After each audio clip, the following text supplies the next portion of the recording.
n'a jamais voulu faire de coup d'État et qu'il n'a pas fait de coup d'État. Et qu'au fond, tout ça, c'était une histoire montée par Senghor. Je crois que Senghor ne concevait pas une rupture avec la France.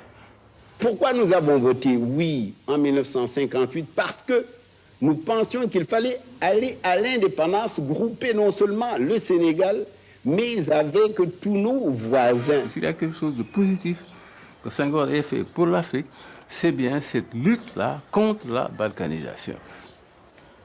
Donc la fédération d'abord, avant l'indépendance. Et nous avons même réussi à obtenir le ralliement à cette thèse-là de nos frères du Mali, et les Modibo Keïta. Senghor et Dia étaient du même bord, du même côté. Oui. Ils étaient du même côté. Et Senghor devait être président de la Fédération du Mali. Et Dia s'était mobilisé pour que Senghor devienne président de la Fédération du Mali. Modibo Keïta étant président du Conseil. Mais le chef de l'État de la Fédération du Mali, ça devait être Senghor.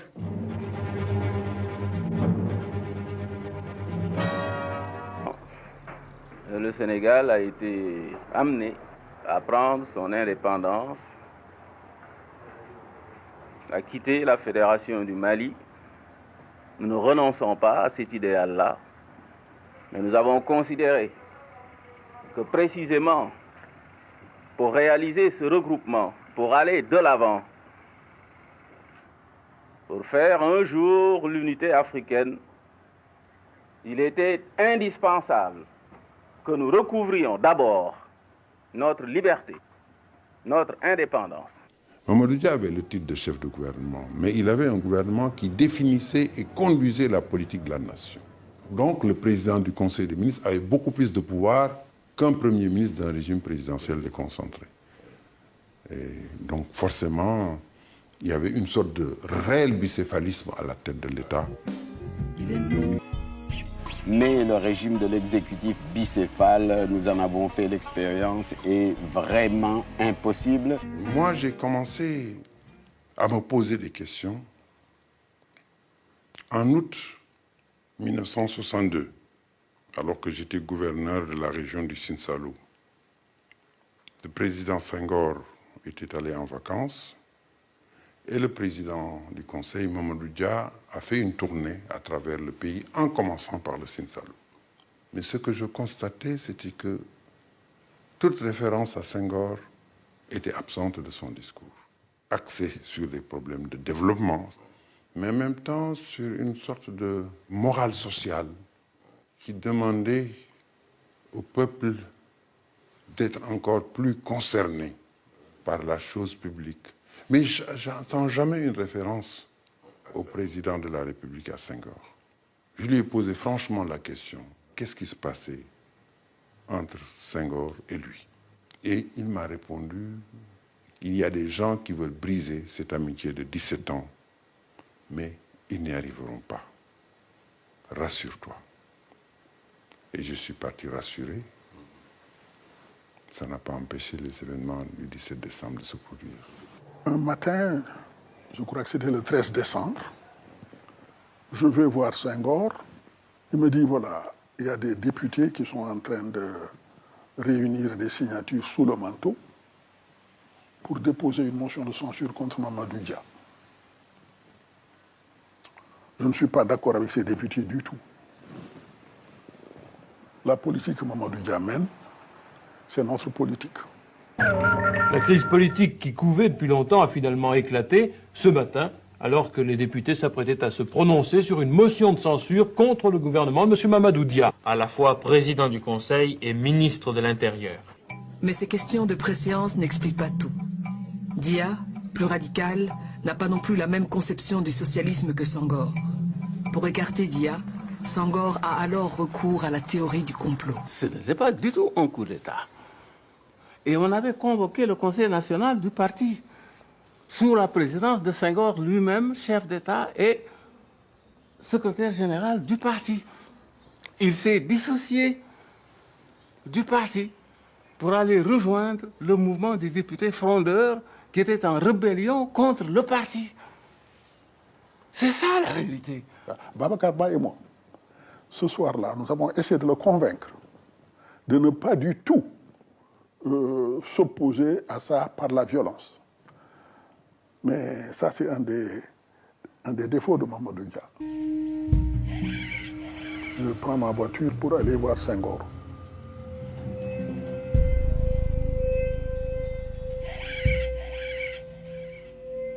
Il se lève, vient vers moi, enlève ses lunettes et se met à essuyer des larmes sur son visage. Il me dit, tu vois, cher, hein, Mamadou Dia, un ami de 17 ans. Je l'ai arrêté parce que sinon c'est lui qui m'aurait arrêté.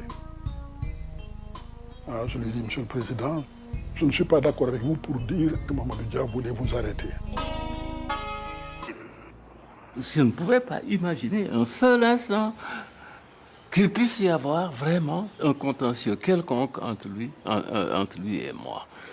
D'autant que quand il y a eu également cette fameuse crise, où se plaignait d'un certain nombre de ministres, il citait le ministre de l'Intérieur, le ministre de l'Information de l'époque, Abey Diop, un autre ministre, Joseph Mbaye.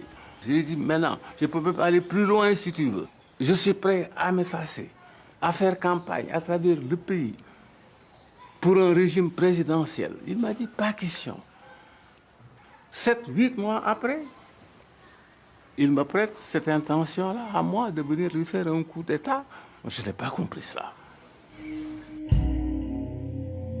Je pense que dans un pays sous-développé, le mieux est d'avoir, sinon un parti unique, du moins un parti unifié, un parti dominant, où les contradictions de la réalité, n'est-ce pas, se confrontent entre elles au sein du parti dominant, étant entendu que c'est le parti qui le tranche. Un leader politique, un secrétaire général ne peut être ni un dur ni un mou, car il doit faire la synthèse des courants contraires, des contradictions qui donnent vie, n'est-ce pas, au parti et à la nation. J'avais réussi, n'est-ce pas, vraiment à mettre au pas toute la classe maraboutique, les syndicats, les fonctionnaires, à l'époque, qui étaient tout puissants dans ce pays. Et je dois le dire par les assistants militaires français qui m'en voulaient aussi. Je venais de prendre des dispositions, d'accord, avec le gouvernement français, pour mettre fin au service des assistants techniques militaires français au Sénégal. Nous étions des amis, nous n'étions pas des anti-français, des amis de la France, mais pas des valets de la France. Nous refusions d'être des valets de la France. Nous refusions, et en particulier des gens de ma tendance, nous refusions d'être des larbins, des instruments de la France. Nous voulions être des gens indépendants, mais mettant ensemble ce que nous avions vraiment de commun avec la France. Il y a cette communauté de langue, quelque chose de formidable. Et puis l'histoire. Il y a des liens que nous avons tissés à travers l'histoire, qui sont des liens privilégiés que nous n'avons pas avec les États-Unis d'Amérique, ni avec l'Angleterre. Et donc, nous étions vraiment bons pour faire un sort particulier pour avoir des relations privilégiées avec la France.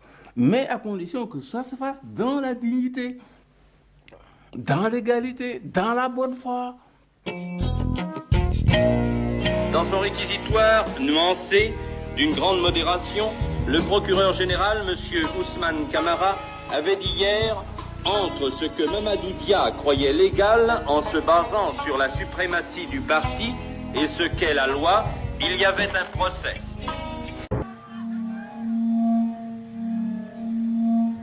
Le verdict, je le rappelle brièvement, Mamadou Dia, condamnation à perpétuité, 3 accusés à 20 ans et 1 accusé à 5 ans. Quelques jours après, le procès se termine. Mamadou Dia est condamné de façon aussi sévère. J'ai écrit une lettre de démission. Et vous savez qu'après décembre 62, être diaïste était un délit, sinon un crime, sous le règne senghorien. Il a voulu faire passer la prison de Kédougou pour une prison dorée. Sur le plan du traitement physique, traitement physique, je veux dire, l'alimentation, ça c'était correct. Mais c'était surtout le traitement moral, l'isolement. Parce que lui, il savait s'y prendre. On a construit ma tombe sous mes yeux. Comme j'étais condamné à vie. C'est l'aboutissement de la lutte entre les deux plus fortes personnalités du Sénégal, le président de la République, Léopold Sédar Senghor, et le Premier ministre Mamadou Dia, deux personnalités qui ne pouvaient plus collaborer pour plusieurs raisons. Deux cabinets existaient qui n'arrivaient pas à appliquer les décisions prises en Conseil des ministres. Je suis profondément conscient des graves devoirs de ma charge. Il m'appartient de garantir l'indépendance nationale et l'intégrité du territoire de la République. Je n'y faillirai pas.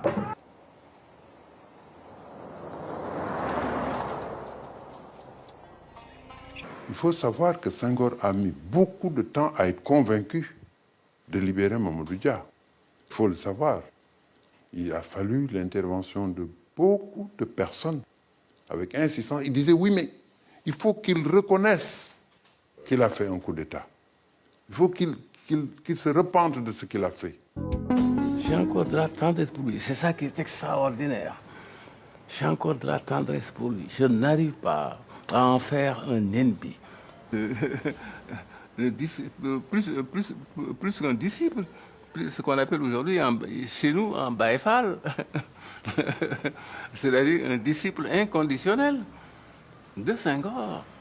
Tellement j'étais subjugué par le personnage. Monsieur le Président, vous et Monsieur Mamadou Dia, vous formiez une équipe attachante, qui se complétait. Est-ce que cette équipe, vous ne la regretterez pas?